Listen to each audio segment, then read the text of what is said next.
Hi hello ನಮಸ್ಕಾರ. ಅಮೃತ ಅಡುಗೆ ರುಚಿ ಚಾನಲ್ಗೆ ಸ್ವಾಗತ. ಬರ್ರಿ ಇವತ್ತು ಮನೆಯಲ್ಲೇ ಈಸಿಯಾಗಿ ಫಿಶ್ ಫ್ರೈ ಯಾವ ಥರ ಮಾಡೋದಂತ ನಾನು ನಿಮ್ಗೆ ಹೇಳ್ಕೊಡ್ತೀನಿ ರೀ. ಫಿಶ್ ತಿನ್ನೋದ್ರಿಂದ ಬರೀ ರುಚಿ ಅಷ್ಟೇ ಅಲ್ಲ, ಆರೋಗ್ಯಕ್ಕೂ ತುಂಬಾ ಒಳ್ಳೆಯದು. ಇದರಲ್ಲಿ ಕ್ಯಾಲ್ಸಿಯಂ, ಕಬ್ಬಿನಾಂಶ ಮತ್ತು ಮ್ಯಾಗ್ನೀಷಿಯಂ, ಹೃದಯ ಸಂಬಂಧಿ ಕಾಯಿಲೆ, ಅಸ್ತಮಾ, ಡಯಾಬಿಟಿಕ್ ಇದ್ದವರಿಗೆ ಉತ್ತಮವಾದ ಒಂದು ಒಳ್ಳೆಯ ಆಹಾರ ಕೂಡ ಹೌದು. ಇಲ್ಲಿ ನಾನು ಕಾಟ್ಲಾ ಫಿಶನ್ನು 1 kg ತೊಗೊಂಡಿದ್ದೀನಿ. ಇದನ್ನು ಸ್ವಲ್ಪ ಉಪ್ಪು ಮತ್ತು ಜೋಳದ ಹಿಟ್ಟಿಂದ ಕ್ಲೀನಾಗಿ ವಾಶ್ ಮಾಡ್ಕೊಂಡಿದ್ದೀನಿ. ಈ ಥರ ವಾಶ್ ಮಾಡ್ಕೊಂಡ ಸ್ಮೆಲ್ಲು ಬರೋದಿಲ್ಲ. ಈಗ ನಾನಿಲ್ಲಿ ಅರ್ಧ ಲಿಂಬೆಹಣ್ಣು ರಸನ ಹಿಂಡ್ಕೊತಿದ್ದೀನಿ.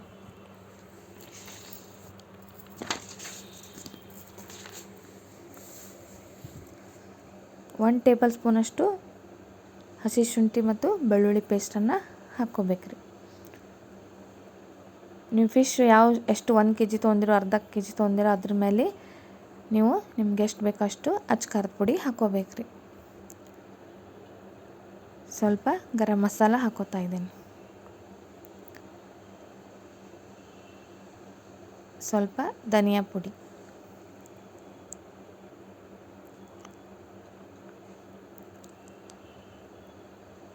ಇಲ್ಲಿ ನಾನು ಯಾವುದೇ ರೀತಿಯ ಕಲರ್ ಯೂಸ್ ಮಾಡ್ತಿಲ್ಲ. 1 ಕಪ್ಪಷ್ಟು ಕಡಲೆ ಹಿಟ್ಟು ಹಾಕ್ಕೋತಾ ಇದ್ದೀನಿ. 1 ಕಪ್ಪಷ್ಟು ಕಾರ್ನ್ಫ್ಲವರ್ ಹಾಕ್ಕೋತಾ ಇದ್ದೀನಿ. ಮಾರ್ಕೆಟಲ್ಲೇ ಸಿಗುವಂಥ ಕಬಾಬ್ ಪೌಡ್ರು, ಚಿಕನ್ 65, ಫಿಶ್ ಫ್ರೈ ಅವೆಲ್ಲ ಸಿಗ್ತಾವಲ್ಲ, ಅವನ್ನ ನಾನಿಲ್ಲಿ ಯೂಸ್ ಮಾಡ್ತಿಲ್ಲ, ಮನೆಯಲ್ಲೇ ಮಾಡ್ತಿದ್ದೀನಿ. ರುಚಿಗೆ ತಕ್ಕಷ್ಟು ಉಪ್ಪು ಹಾಕ್ಕೋತಿದ್ದೀನಿ.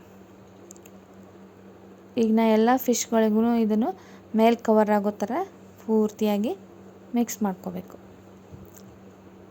ಈ ಥರ ನಾವು ಮನೇಲಿ ಮಾಡಿಕೊಟ್ರೆ ಯಾವುದೇ ಹೊರಗೆ ಕೆಮಿಕಲ್ಲು, ಯಾವುದು ಕಲರ್ ಎಲ್ಲ ಯೂಸ್ ಮಾಡಿರ್ತಾರಲ್ಲ, ಆ ಥರ ಸರಿಯಲ್ಲ. ಅದಕ್ಕೆ ನಾನಿಲ್ಲಿ ಮನೆಯಲ್ಲೇ ಮಾಡಿ ಮಕ್ಕಳು ತುಂಬಾ ಇಷ್ಟಪಟ್ಟು ತಿಂತಾರೆ. ಈಗ ನೋಡಿ, ಎಲ್ಲ ಫಿಶ್ಗೂ ಇದ್ರ ಕೋಟಿಂಗು ಕರೆಕ್ಟಾಗಿ ಈ ಥರ ಕವರ್ ಆದು ರೀ ಫಿಶ್. ಈಗ ನಾನು ಈ ಫಿಶನ್ನು ಅರ್ಧ ಗಂಟೆ ನೆನೆಯಲಿಡಬೇಕು. ಅರ್ಧ ಗಂಟೆ ಆದ ನಂತರ ಇಲ್ಲಿ ಒಂದು ಕಡಾಯಿಯೊಳಗೆ ಎಣ್ಣೆ ಬಿಸಿ ಮಾಡ್ಕೊಂಡಿದ್ದೀನಿ. ಎಣ್ಣೆ ಬಿಸಿ ಆದಮೇಲೆ ಈ ಥರ ಒಂದೊಂದೇ ಫಿಶನ್ನು ಮೀಡಿಯಮ್ ಫ್ಲೇಮ್ ಒಳಗೆ ಫ್ರೈ ಮಾಡ್ಕೋಬೇಕ್ರಿ. ನಾವು ಮೀಡಿಯಮ್ ಫ್ಲೇಮ್ ಒಳಗೆ ಫ್ರೈ ಮಾಡ್ಕೊಳ್ಳೋದ್ರಿಂದ ಈ ಥರ ಪ್ಯಾನ್ಗೆ ಫಿಶ್ ಅಂಟ್ಕೊಳ್ಳೋದಿಲ್ಲ. ಈಸಿಯಾಗಿ ಫ್ರೈ ಆಗಿ ಕರೆಕ್ಟಾಗಿ ಫ್ರೈ ಆಗ್ತಾವ್ರಿ.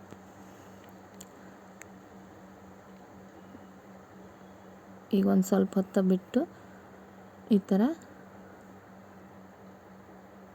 ಫ್ರೈ ಮಾಡ್ಕೋಬೇಕ್ರಿ.